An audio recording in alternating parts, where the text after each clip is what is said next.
Welcome. Glad you tuned in for the 5th episode of our Sustainability Knowledge Center.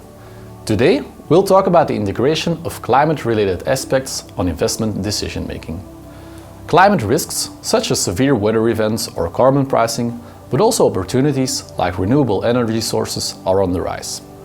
But how exactly do we measure the financial impact of these risks and opportunities on organizations and our portfolios? To find out, we first need to define what these risks and opportunities are.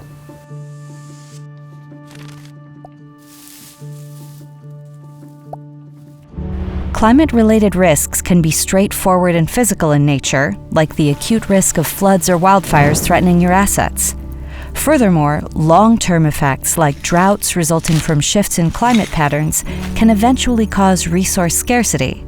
We call these chronic risks. But what about the risks inherent to the transition itself? When an energy company burns fossil fuels in Europe, it pays for the gases it emits. But when an ambitious government wants to reduce those emissions, it will limit the emissions allowances, increasing their prices and making an impact on the financials of that company. As different stakeholders are becoming increasingly aware of the issue, these risks are quickly becoming an integral part of the business. Hence the fiduciary duty of investors to integrate them. Climate-savvy customers and consumers are likely to prefer low-carbon alternatives, creating a market risk as well as a reputation risk for lagging companies. Luckily, every risk can also create a significant opportunity for agile companies that are better positioned for the energy transition. Innovators offering low-carbon improvements have a competitive advantage, given their higher energy efficiency and ability to better anticipate consequences such as carbon pricing. So, how do you assess exposure to these risks and opportunities and measure the resilience of your portfolio?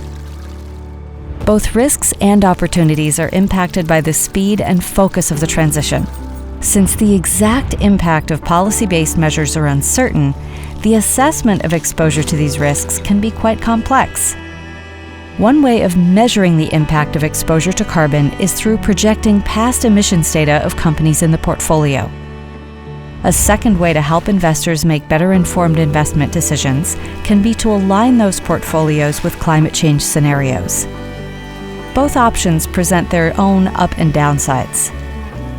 By assessing the carbon intensity of the portfolio and by exploring different climate change scenarios, investors can not only analyze but also tilt their portfolios to support the energy transition and steer away from the business-as-usual approach that squares off against sustainable investing.